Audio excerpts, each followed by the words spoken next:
আসসালামু আলাইকুম। আজকে একটা টপিক নিয়ে কথা বলবো। বোর্ডে দেখতে পারতেছেন, গণিতের ভয় ভয় দূর করার 3টি উপায়, অভিভাবকদের জন্য টিপস।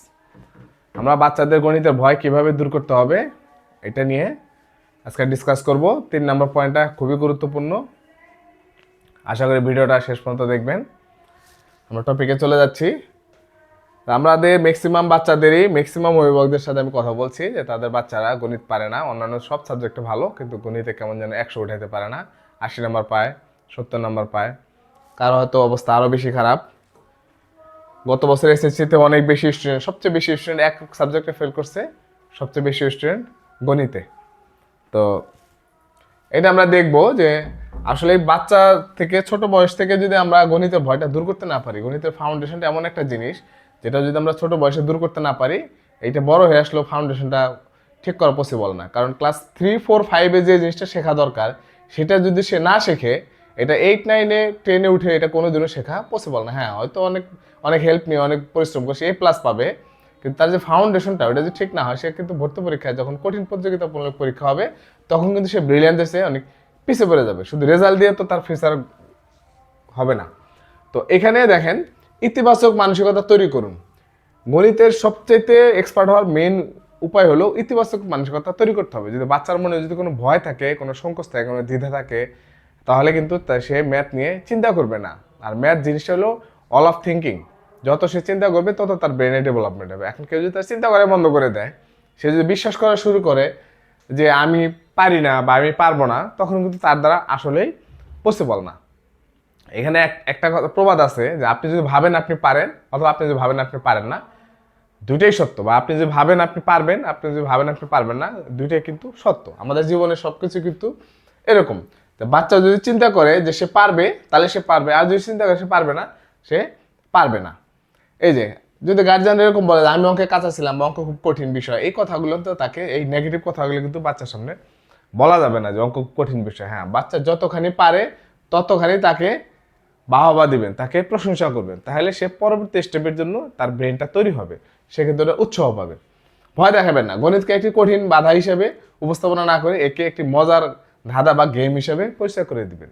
হ্যাঁ, এখন বাচ্চা হয়তো অনেক কঠিন অঙ্ক পারে না, সহজ যেগুলো পারে এগুলো নিয়ে তাকে বলেন, হ্যাঁ তুমি তো পারো, তুমি এটা পারো, তুমি আরো পারবা, আরো চেষ্টা করলে পারবা। এখন সে হয়তো নর্মাল একটা যোগ বিয়োগ গুণন ভাগ পারে, ওইটা নিয়ে তাকে প্রশংসা করেন, তাহলে আস্তে আস্তে সে সামনের দিকে যাবে। এখন তাকে যদি অন্য বাচ্চার সাথে তুলনা করেন, তুমি তো কিছু পারো না, তোমার দ্বারা হবে না, তখন কিন্তু সে ভয় পেয়ে যাবে। তখন ওই জিনিসগুলো তার কাছে একটা বিরক্ত লাগবে। এই পারি না শব্দটি বাদ দিন। শিশু কোনো অঙ্ক না পারলে তুমি পারো না বললে চলুন দেখি এটা অন্য কোনো উপায়ে সমাধান করে। তখন বাচ্চাকে নিয়ে বসতে পারেন যে দেখি এটা কিভাবে করা যায়, চলো আমরা চেষ্টা করি। হ্যাঁ, একসাথে করবেন, এটা তার জন্য কিন্তু ভালো হেল্প হবে। উৎসাহ দিন, অঙ্ক সঠিক হলে প্রশংসা করুন, ভুল হলে বকাবকি না করে বলতে ভুল করছে কি হয়েছে, তুমি আবার পারবা। তাকে বারবার চেষ্টা করতে দিন, বারবার চেষ্টা করতে দিন।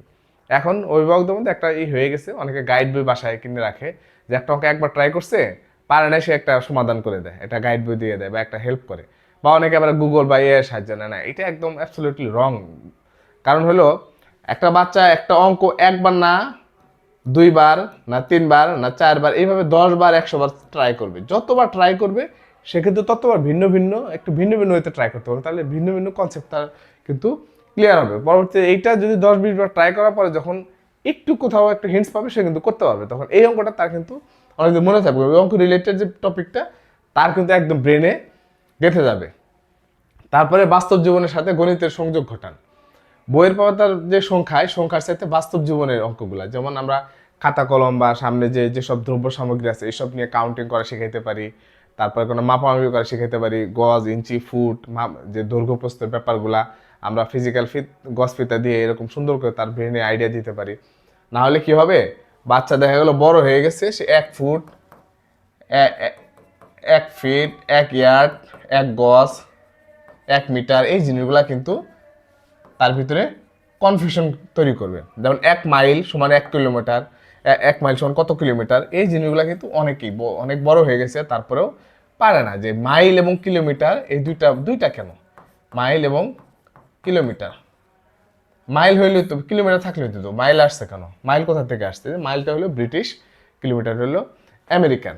তো এই জিনিসগুলা বাচ্চা বয়স থেকে যে আমরা যদি শেখাইতে পারি, তখন কিন্তু সে বড় হয়ে জিনিসগুলাতে ভালো করবে। যে বাচ্চা বাজার করার সময় সাথে নিয়ে যেতে পারেন, বাজার করার সাথে নিয়ে গেলে তখন সে দেখবে যে একটা জিনিস যখন 40 টাকা কেজি, তাহলে 1.5 কেজি কিনলে 60 টাকা। হ্যাঁ, 1 কেজি 100 গ্রাম কিনলে কত হয়? 44 টাকা হয়। তাহলে 1 কেজির দাম হলো 40 টাকা, 100 গ্রাম দাম হলো 4 টাকা, তাহলে 40 টাকা হচ্ছে। এই জিনিসগুলো যখন আপনি বাচ্চাকে প্র্যাকটিক্যালি বিভিন্ন কিছু হিসাব করাবেন, শেখাবেন, তখন তার ব্রেনের একটা ডেভেলপমেন্ট। এটা কিন্তু এরকম না যে একটা কোর্স করে বা 1 মাস 2 মাস পরে বা কিছুদিন একটা বই পড়ে সে শিখে যাবে, এরকম না। এটা লং টার্ম একটা ডেভেলপমেন্টের বিষয়। তার রান্নাঘরে গণিত, রান্নার সময় পরিমাণ বা অনুপাত বোঝাতে পারেন, যেমন আধা কাপ পানি বা 1/4 লবণ বা 1 চামচের 4/1 লবণ, 4/1 কি, 1/4 কি, 1/8 কি, 10 কি, হ্যাঁ, তারপরে ধরেন অর্ধেক কি, এই যে 1/4 কি, এই জিনিসগুলোর সাথে কিন্তু পরিচিত হবে। তারপরে জ্যামিতির আকার, যেমন ঘরের আসবাবপত্র দেখে এটা ত্রিভুজ, চতুর্ভুজ, বৃত্ত, বৃত্ত সম্পর্কে ধারণা দিতে পারেন। লুডো যে ছক্কা, এটা যে ঘনক, এই ঘনবস্তু যে 6টা তল, এটা বাসায় নিয়ে, হ্যাঁ, ঘনবস্তু 6টা তল, দৈর্ঘ্য কি, প্রস্থ কি, এই জিনিসগুলো যখন আপনি শিখাবেন দৈনন্দিন জীবনে সবসময় যখন প্র্যাকটিস করবে, তখন তার কাছে গণিতটা একটা ইন্টারেস্টিং জিনিস মনে হবে। যে বলবে, দেখা যাবে যে না, গণিত দিয়ে তো অনেক কিছু শেখা যায়। আসলে আমাদের লাইফের এভরিহোয়ার গণিত, সব জায়গাতে গণিত। আপনি সকালে ঘুম থেকে ওঠা শুরু করে ঘুমানো পর্যন্ত যত কিছু দেখেন সব গণিত। আপনি যে ডাইনিং টেবিলেতে বসছেন, ডাইনিং টেবিলে একটা দৈর্ঘ্য আছে, প্রস্থ আছে, একটা উচ্চতা আছে। হ্যাঁ, আমরা একটা প্লেট খাইতেছি, প্লেট একটা বৃত্তাকার, এটা একটা ব্যাসার্ধ আছে, ব্যাস আছে। ইচ অ্যান্ড এভরিথিং এটা ম্যাথ। তো এই ম্যাথগুলো আমরা রিলেট করতে পারি না দেখে এই জিনিসগুলো দেখা বাস্তবে একজন রিক্সাওয়ালাও কিন্তু অনেক বড় বড় হিসাব করে, জটিল হিসাব করে। একজন যে দোকানদার, মূর্খ দোকানদার, সে কিন্তু গ্রামে শতকে হিসাব করে, কিন্তু তাকে যে একটা ম্যাথ আকার একটা কিছু দেন, কিন্তু সে দেখবে যে এটা কঠিন। তো এরকম আমাদের ম্যাথ দিয়ে আমাদের লাইফ, এই জন্য ম্যাথে আমাদের চেষ্টা করতে, ফলাফল হচ্ছে প্রচেষ্টা বা প্রক্রিয়ার উপর জোর দিন। বেশিরভাগ ওকে ফলাফল, হ্যাঁ, একটা অঙ্ক পারছে, রেজাল্ট করছে, এটা তাকে বাহবা দিলেন। তারপরে যদি না পারে তাকে বকা না দিয়ে বলবো যে তুমি তো চেষ্টা করছো, ভুলকে স্বাগত জানান। হ্যাঁ, ওরা বলেন তুমি ভুল করছো, তুমি যত ভুল করো কোনো সমস্যা নেই, তুমি অঙ্ক করতে থাকো, নিজে নিজে ট্রাই করো। আমরা কিছু হলেই টিচারের হেল্প নেই, কিছু হলেই বইয়ের গাইড বইয়ের হেল্প নেই, কিছু হলেই এর হেল্প নেই না। তাহলে তার যে ব্রেনের একটা ডেভেলপমেন্ট, দেখেন কোন একটা জিনিস যত ট্রাই করা হবে তত এটা ইমপ্রুভ হবে। এই যে বাচ্চারা ছোটবেলায় যে হাঁটা শেখে, হ্যাঁ, এখন যদি সে হাঁটা শিখতেছে না, আসার পড়তেছে, আমরা যদি তাকে ধরে বারবার হাঁটা শেখাইতে ট্রাই করি, সে কিন্তু কোনোদিন হাঁটা শিখবে না। আপনি তাকে তার উপর ছেড়ে দেন, এরপর সে আসার পড়বে, আবার একটু চেষ্টা করবে, আবার আসার পড়বে, এইভাবে কিন্তু আস্তে আস্তে হাঁটা শেখে। এখন আমরা যদি ওখানে তাকে যদি সারাক্ষণ একটা হেল্পিং হ্যান্ড রাখি, তাহলে কিন্তু তার যে ম্যাথের ডেভেলপমেন্টটা এটা হবে না। এখনকার দিনে যে এরকম অনেক বেশি হেল্পিং হ্যান্ড থাকার কারণে কিন্তু বাচ্চাদের ম্যাথে দুর্বল হয়ে যাচ্ছে। যে কোনো কিছুতে টিচার পাওয়া যাচ্ছে, অ্যাভেলেবেল টিচার পাওয়া যাচ্ছে, হ্যাঁ, যে হেল্প পাওয়া যাচ্ছে, গাইড বই পাওয়া যাচ্ছে, যার কারণে নিজে পড়তেছে না। অনেকে দেখা যায় অনেক বাচ্চারা 3টা 4টা প্রাইভেট, তার নিজের পড়ার সময় নেই। তাই নিজে না পড়লে আসলে কিন্তু আলটিমেটলি কোনো লাভ নেই। এরকম অনেক আছে যে AA+ পেয়ে ঢাকা ভার্সিটিতে, হ্যাঁ, 5 নম্বর উঠে যাবে, 20-15 নম্বর উঠাইতে পারে না, এরকম হয়।